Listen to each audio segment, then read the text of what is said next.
I am so excited to introduce you to today's interview. You're about to meet Kristen, who has an incredibly powerful story. Like so many of you, she struggled with chronic pain for years, and it seemed like no doctor or specialist or treatment could give her the answers or relief that she desperately needed. Kristen's case was so complex that even top medical experts were confused, and many therapists were too afraid to treat her. And all she wanted was to be a mom to her two boys and to be able to go to church and to live her life without pain taking over. And so in this interview, Kristen shares how she went from feeling completely hopeless and overwhelmed and stuck to finally getting back to those things in her life that were the most important. Being able to drive her kids to school, planning family outings, and even enjoying vacations again. If you've ever felt like your pain is impossible to fix, or that you've tried everything and nothing seems to work, I know that Kristen's story will give you hope. So let's dive into the conversation. I hope you enjoy it. All right. Well, hello, Kristen. Thank you, first of all, so much for joining me today. This is going to be such a really helpful conversation for a lot of folks who are listening, who have chronic pain and are thinking, oh my God, I don't think I can ever get better. I've lost hope and I don't think this is possible. And are just kind of feeling really, really stuck and overwhelmed. So I'm so excited you're here. Do you mind just kind of starting by introducing yourself and sharing who you are, a little bit about your background, and just a little bit about the pain that brought you to me? Sure. A little bit about me. I'm a mom to two boys, elementary age, both adopted little boys, one with a disability that requires 24/7 care. So that's kind of a lot. I'm a wife, great husband. I'm an extreme extrovert. Like I'm the person that's always planning things, always in the middle of things. Like if I haven't created the party, I am in the middle of the party. I love being around people. I'm a counselor. My undergrad is in financial counseling and my graduate work was in rehabilitation counseling. So just like a natural problem solver, an advocate. Um, I'm a lifelong learner. I just love to learn. And I love to see something and then find like the primary source and then go to the research article and like analyze. And I really love to learn like both sides of an issue and just really deep dive. I'm a farmer's daughter, like just started working when I was really young. I've always worked and I cope with humor. That's another thing about me. I cope with humor. So, how my pain started, I was born missing the back of my first vertebrae. So this, the official term is absence of C1 posterior vertebrae. And so my spinal cord is exposed on the back of my neck and I'm not completely stable. And that has come to haunt me back and forth throughout my life with like headaches and muscle pain and numbness down my arm, but like mostly minimal things. I was mostly told just ignore bumper cars, don't get in a car wreck, try not to have falls, don't like skiing and impact sports, not great. Basically, like just protect that. And if you ever get in a car wreck or have an accident, immediately be put on a stretcher and go to the ER and let them know. So that I mean, they were monitoring it like I had to have MRIs every 2 years and X-rays every year, and told that as I age that's I could lose more and more stability. I did really fine until about 3.5 years ago. I started having like almost stroke-like symptoms. Um, and especially on the right side of my body, it felt like there was blockage up into my brain, and it felt like this part of my brain was frozen. I had super bad brain fog. I couldn't finish sentences sometimes. I had numbness in my extremities, especially on the right side. Lots of really bad migraines, tinnitus, super dizzy, like really, really, really dizzy. My legs sometimes wouldn't engage super good. Like I would stand up and like have some weakness and have to like try a couple of times and kind of get my footing. My heart rate was super high. It was like over 160, like laying in the bathtub. And that was really exhausting. It felt like I was always running. I had a lot of inflammation in my body, really high inflammation markers. And it kind of slowly got worse from, I started in May of 2021. And the height of it was in October of last year, 2023. I got hospitalized for 5 days and they never really, I don't really have any specific diagnoses. I think that's what's so frustrating about my situation is I like got all of this help, all this medical care, and no one could really tell me what it was. They could tell me what it wasn't, but I didn't have any new diagnoses necessarily. There was a lot of, it's probably your neck, one person being like, your neck's not stable, and the next person being like, oh, it's totally stable. Every medical professional kind of said something different. I got pointed in a lot of circles. So that was kind of from where it started to when it got the worst. Yeah. So it was a long journey. Yes. And a very, like, you're no doubt, like, your entire health history is very complex. It's Yeah. very terrifying, to say the least, because Yes. I mean, being told that if you one wrong move, your head's gonna, like, you're gonna decapitate yourself. Like, how Yes. absolutely insanely terrifying. When you told me that, I was like, oh, okay. Yeah. Yeah, so absolutely terrifying, very complex. Yes. And just, I can only imagine just like the nightmare of navigating the healthcare system. But what were some of those other frustrations, specifically with some of your doctors, with your therapists, with counseling in your journey as it led up to eventually seeking care elsewhere? Yeah. Well, speaking of the fear, and you're saying the decapitated, I remember one time reading through my medical records and it said partially decapitated. Like that was the name of, and that was like so scary to read. When they first found that I was missing the back of my first vertebrae like 10 years ago, the spine doctor literally walked me back into the x-ray room where they have the big screens and the radiologists were back there. And he was like, pull this up, pull this up. And they pulled it up on the screen. And then both the radiologists were like, wait, what happened? Did it just break off? Was she in an accident? No, like, we've never seen anything like this. And then the one says, how is her head even staying on? Like, so it kind of started that way. But then when it got bad, number one, I felt like nobody wanted to touch me. Like I was a liability. And I got turned in circles a lot. Like, oh, we'll go to this person, go to this person, this person, go to this person. And no one really, I mean, we live in a medical system where you wait sometimes 8, 9 months to get an appointment. Mine was at the height of the pandemic too. And so a lot of the people I needed to get into were in really super high demand. So getting in was really difficult and I had to wait a long time. And then I would go in and I was super prepared. I'd have all my lists and all my questions written out and all my medical records. And I would hand them to them in a little pile, ready to problem solve. And I would get like 10 minutes and it wasn't even enough time to tell them what was going on. And there was no resolution. And so that was really frustrating. I felt like I was being herded kind of like cattle through the system. I felt like nobody wanted to do anything extra to find out about me. Like I was educating them, I was telling them. And if it didn't fit in that 10-minute appointment and they didn't immediately know, then I was just giving like generic answers. So that was frustrating. There wasn't a lot of problem solving or digging or any kind of like our healthcare system is broken as far as coordination with other specialists. I had this specialist and this specialist and this, and it was just really, really broken. I also felt like I was labeled really quickly. I'm overweight. I have PCOS and hypothyroid. So I have some metabolic issues that I've struggled with. And then I hadn't been able to move much. And so I gained a lot of weight.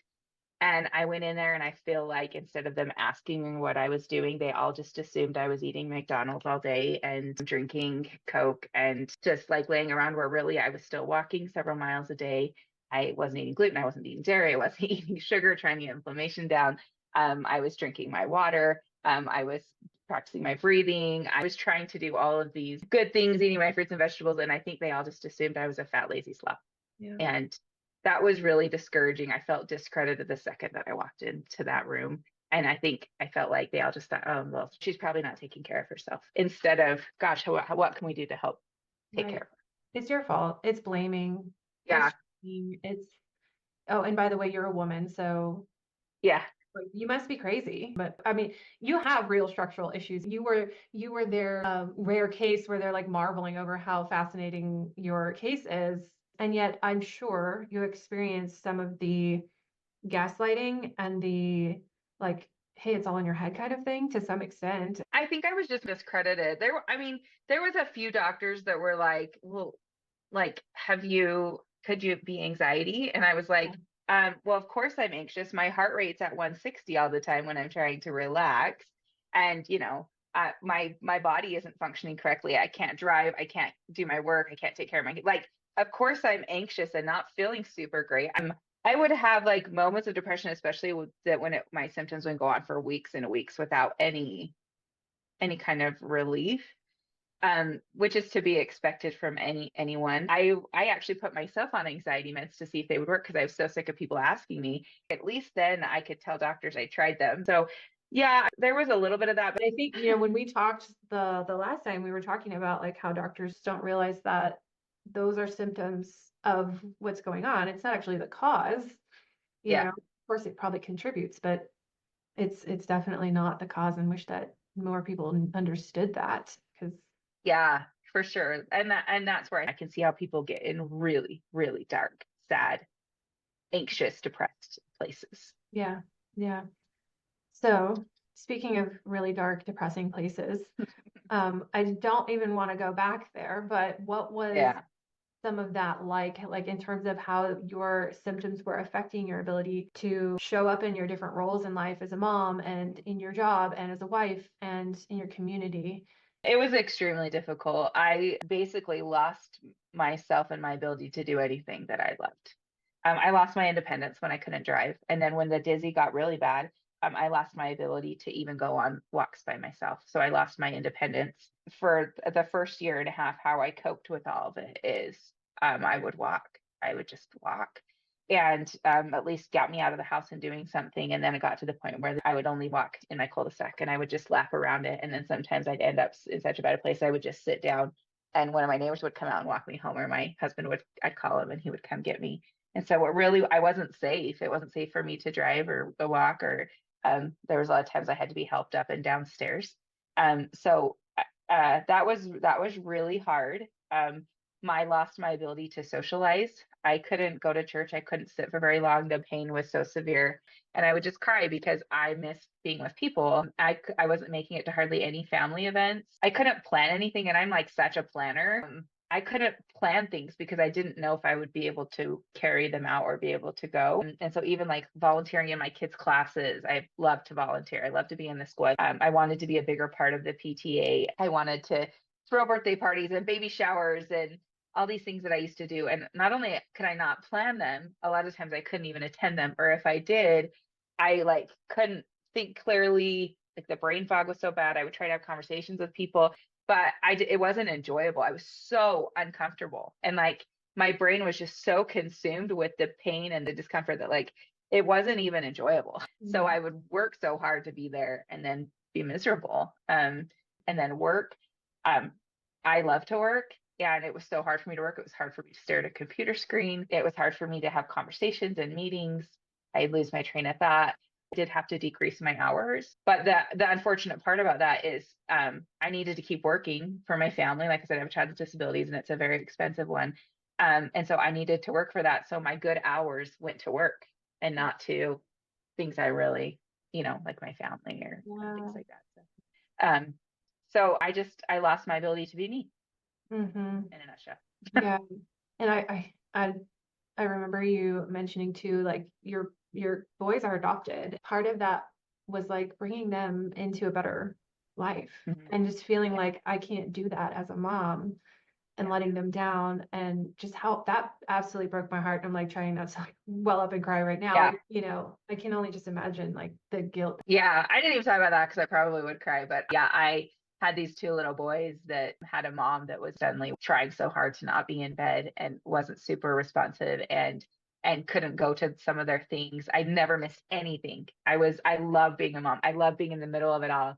And I remember the first time I missed a soccer game, it was right before I went into the hospital. I'd gone even in the most pain. And I think that like I just saw the look on my son's face and I was like, I've always been there and I can't be there, and just I would worry all day, like, can I make it to this kindergarten graduation or this thing? And I would take medicine and stretch and ice and heat. And like my whole day would center around, I have to go to this thing, no matter how uncomfortable I am, I have to show up for my kids. And I did that for the longest time. And I knew I was in a really bad spot when I got to the point where I Mm. could not even do that. It broke me. It broke Yeah. Yeah. So hard. As a mom, I just can't imagine. I mean, and that's why I do what I do, and that's why I'm here. But you know, because you tried a lot of things. You've been through so many different things. You researched a ton. What resistance did you encounter when investigating this option and this program? And how did you overcome that resistance? around getting started with this kind of approach? Yeah. Well, I feel like I had done some approaches that were similar because I had done so many things. I had put a lot of money into like private physical therapists and um, very specialized physical therapists and chiropractors and programs and things like that. Because when I realized that the medical system probably wasn't going to be my answer out of this, or I had to learn to deal with whatever was going on long term. So I feel like I don't know, I just had like a really good feeling. I don't remember how I ran into your stuff to start with. I think it's probably Facebook or Instagram because I'd looked at a lot of things on there. There's a lot of people on there selling different programs and doing different things, and I bought several of them. I spent thousands and thousands of dollars, and I don't know, there was something. I have like a pretty good meter for people, and something felt good when I heard you talk. I listened to some podcasts and there was like a free thing that I signed up for, but we didn't have the money at the time because we just spent all this money on other programs and we bought a hot tub to try and help me and some other stuff. So money just wasn't a thing at the time. So I feel like I was trying to like glean as much as I could from social media and things like that until the opportunity presented to actually work with you. So I think that some of the resistance was financial and probably the biggest piece, just not knowing if one more thing's going to work. And having it be an investment. And then I think I also had lost some trust in people and programs because I tried so many things. And I wasn't sure that there was anything new that I hadn't learned because I had tried so many things. So it takes bravery to try, like to put, like, this is something I've tried to explain to people. When you've tried so many things and you have put yourself out there so many times, like, I am a problem solver. I am determined. I'm going to figure this out. If the doctor's not going to figure this out, I'm going to figure this out on my own because I am not living my life like this. This was like, that's just my, like, the kind of person that I am, like my natural, like, personality. Plus I had a lot to live for. These little boys of mine, they needed a mom. And so, but every time there's a new doctor's appointment or specialist or program or physical therapist or chiropractor or therapist or whatever, that you're like, yes, this is gonna work. And then you like put your stock and your faith in it and you give it your all. And then like it's like one more failure. And it kind of builds up over time to where there's like a distrust, and also like to try something new and have another thing fail actually puts you in a darker place.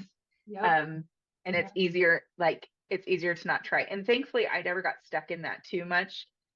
Sometimes I just didn't know what to try next, but there is definitely an element of that. I think that people don't understand, people that are searching for answers and really trying and want to get better and whatever, they tried so many things, and it's scary to try one more thing. It's scary financially. It's scary, like, can my mental health take this? Can it take one more thing not working that I've invested money in? Yeah. And so what do you think it takes to overcome that? If I can only provide so much certainty, right? Like I can tell you like, yeah, it's not a flip of a coin, but there is a risk that it won't work. There always will be that. So how does somebody kind of overcome that? I think sometimes I had to take little breaks and then go to the next thing and then take a break and go to the next thing to kind of like build myself back up. I never let my breaks be too long because I refused to accept that that was my situation. I refused to accept that that was my future. But I did have to take breaks sometimes. Sometimes it was to save more money. Sometimes it was to save my sanity. And then I just had to try one more thing. I think I just had to keep faith, to keep trying. Like I could stay where I was at, or I could try something, but I did have to be in a good mental space to realize that it might not work. Yeah. It's that tension between feeling very skeptical and like, I just have to accept this versus I'm not going to give up.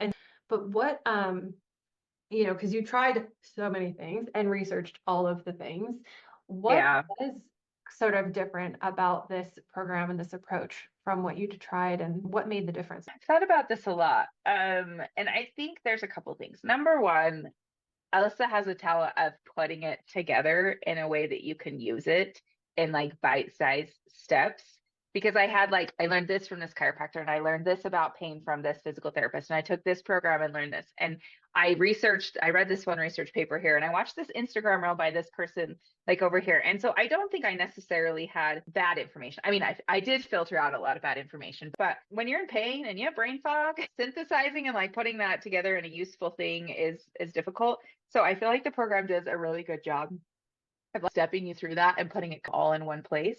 Like I probably could have saved a lot of money if I would have started with something like this because there's a lot of education in here. So I think that that was a big part, bite-sized pieces and having it organized. And then I think education is so important. I think the brain is powerful. And I think learning information and really taking that in is extremely powerful to like take back your power and your ability to work through something. So the education aspect of this, I think, is really, really huge and something that I don't think that I can overstate.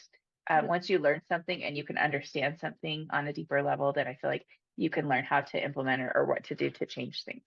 I love that. And I'm so glad you brought that up because a lot of people will ask me, what do you do in the program? What do you do? What are the steps? Like, what are the strategies? What are the practical things? And yes, you are going to learn practical steps. I'm going to teach you what you can do and you're going to skills and you're going to develop all these things.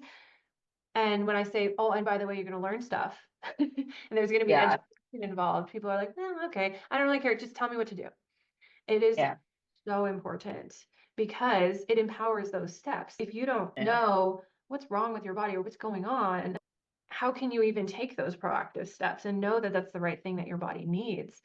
And so when you know that, it just becomes more intuitive and it's empowering and it's, so it's very, very important. I appreciate you bringing that up. And for a lot of people, they come into this at this stage where you were, it's very scattered. Everything is disorganized. You're getting bits and pieces all over the place. And for a lot of people, they're like, I don't know what is real, what's not real. Is this worthwhile? It's just all over the place. And so having the ability to just put that together can be really, really beneficial. But I remember you saying like, Alissa, if I had started this a year before or months before, it wouldn't have been the right time for me. What made it the right time for you when you did start? That's a really good question. Well, I hit rock bottom. I mean, when your body is literally going into seizures because the pain is so severe, and they explained to me that my body was basically trying to escape itself. That's how bad it got.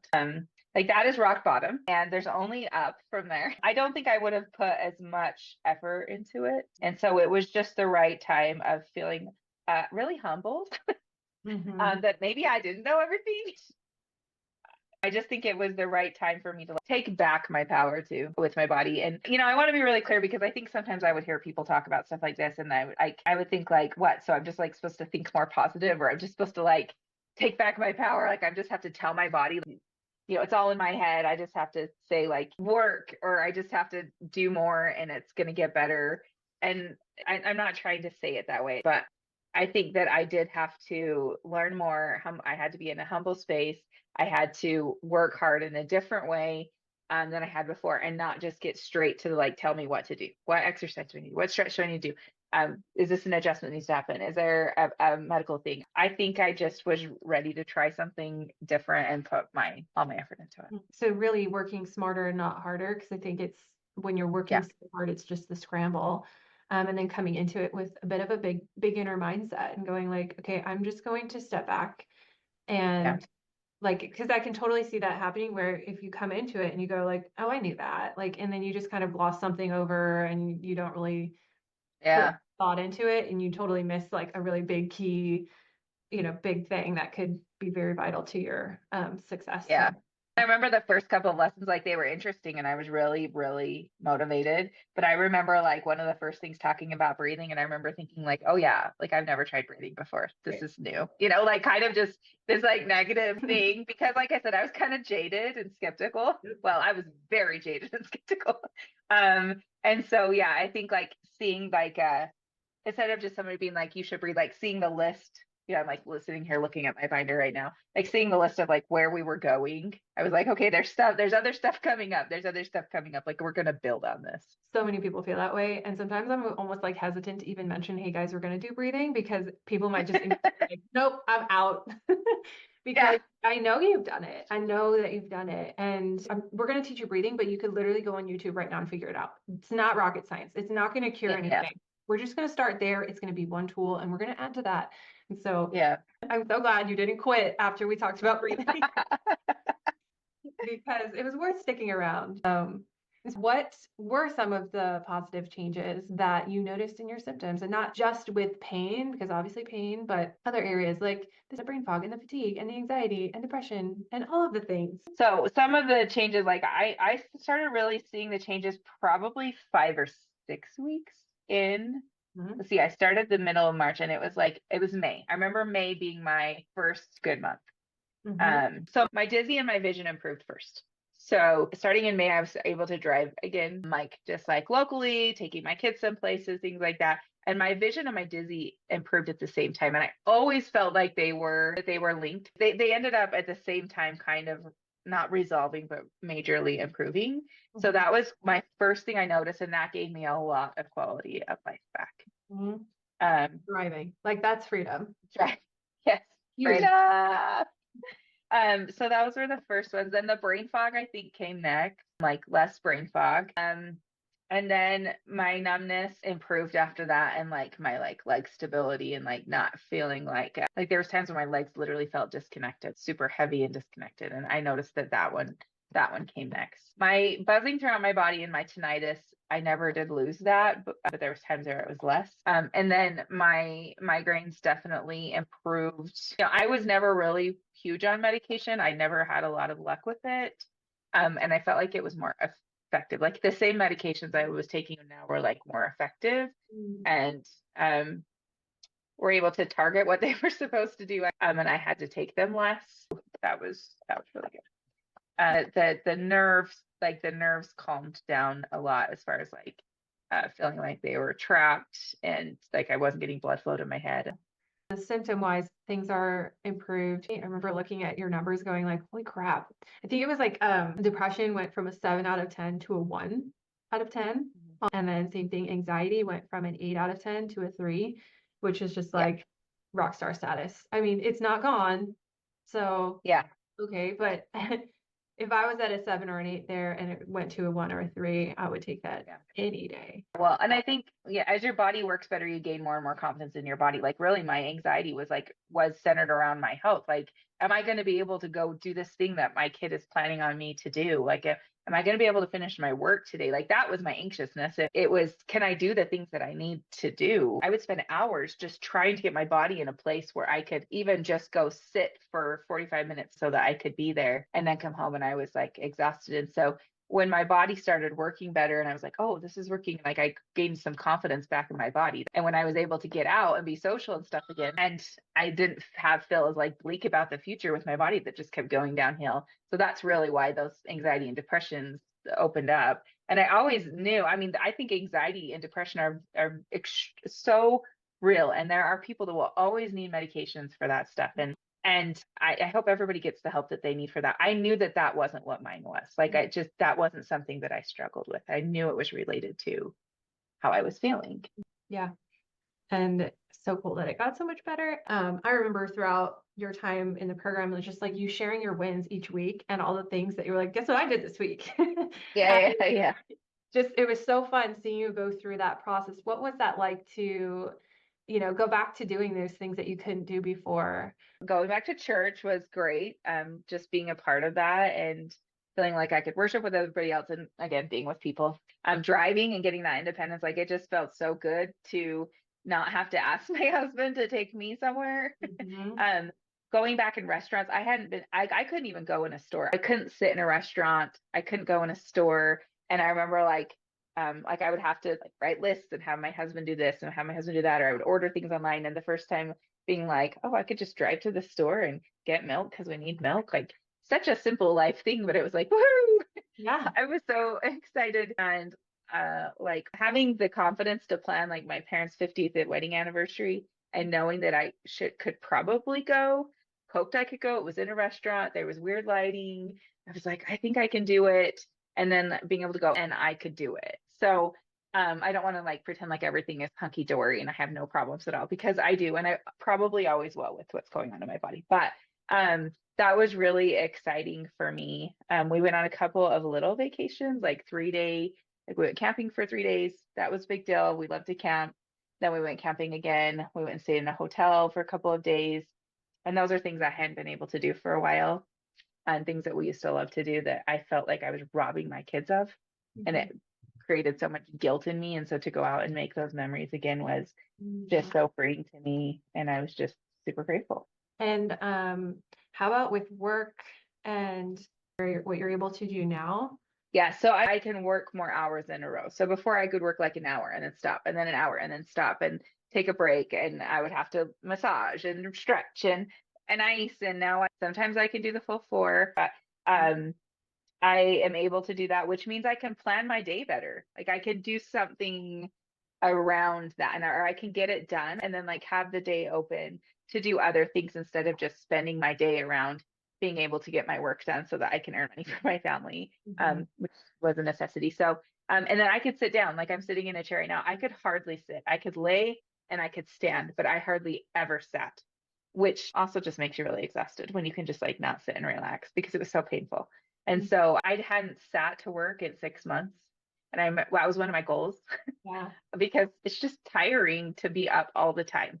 And so, yeah, I sit most of the time at work now, which is a big deal. But I just feel like um, I can enjoy my work more too because it's not like, okay, I've got to get through 45 minutes or an hour and I've got to get this done. And like, just like the stress of I don't want to be behind, I want to keep my job. Um, so it's like more enjoyable because I can just do my work and enjoy it versus stressing about it. Yeah. You mentioned there like relaxing. I remember you saying too the just being able to take a bath and enjoy it and Yeah. or go swimming and like just enjoy it. Yeah, well, because before I had to wait until my husband was off of work to go with my kids, so we missed going with all the neighbors. And before I would like sit in the lazy river, like just to get rid of like the buzzing and the pain. Like it was to distract me. I was doing these things to distract me, not to enjoy them. Or like the hot tub, it was I would just sit there when I was suffering. Like I would go out there for hours in the winter and just lay there to just cope. That's how I was able to make it through the day. It wasn't enjoyable. I wasn't going out there to like have a soak with my husband or talk with friends or something. It was very much like a negative place almost.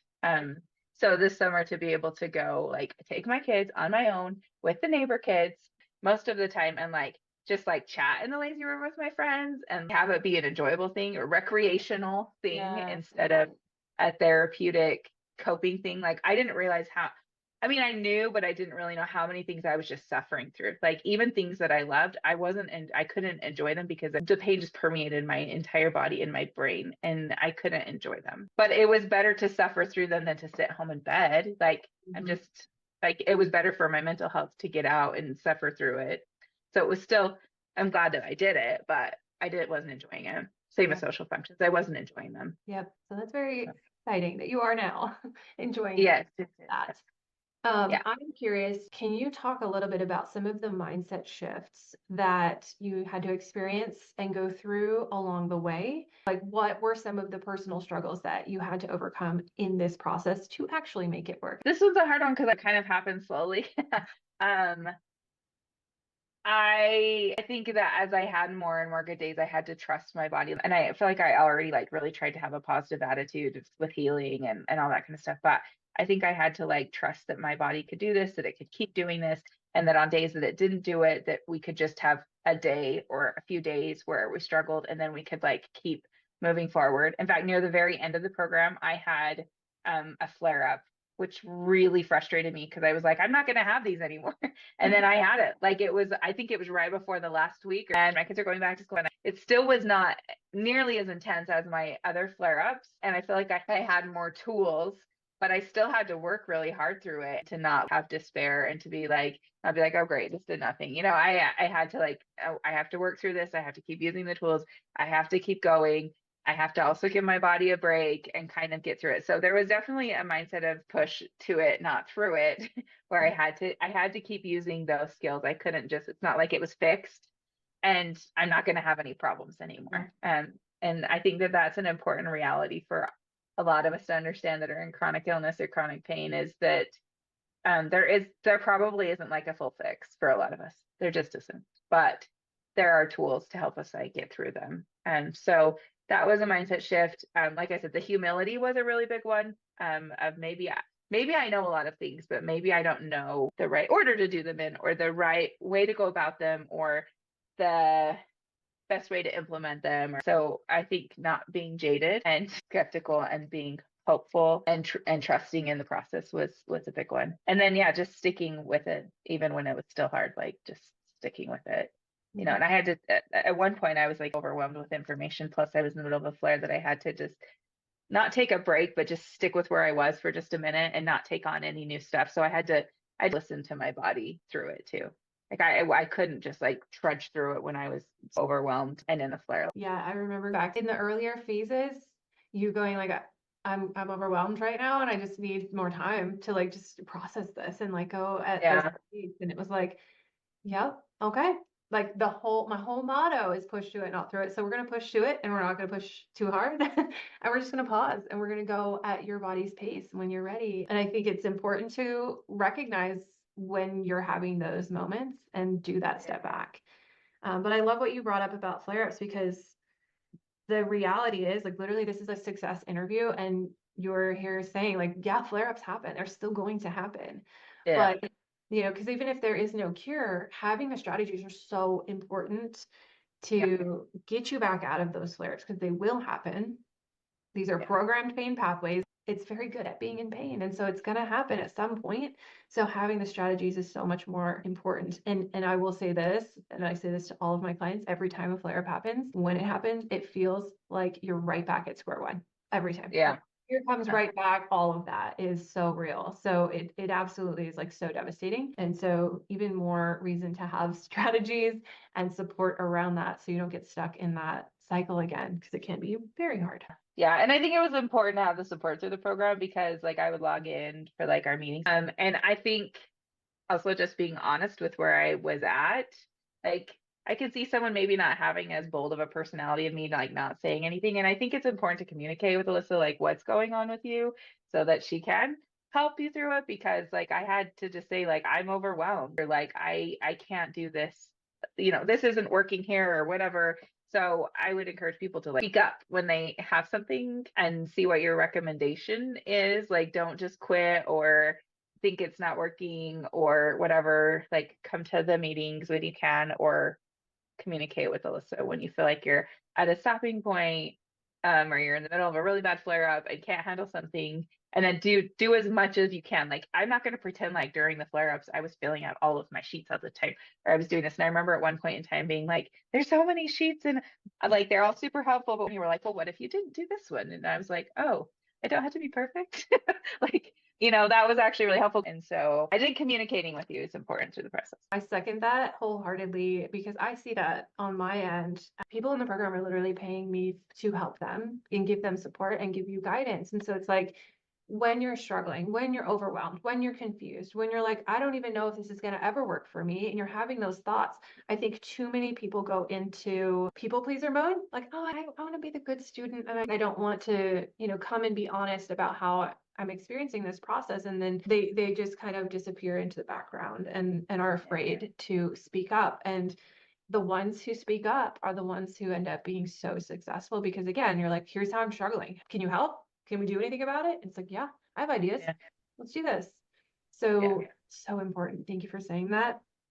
Yeah, and the other people in the group had good ideas too. Like Yeah. some of them were further along than me and are like, "Oh yeah, I had that happen." So I thought that was helpful.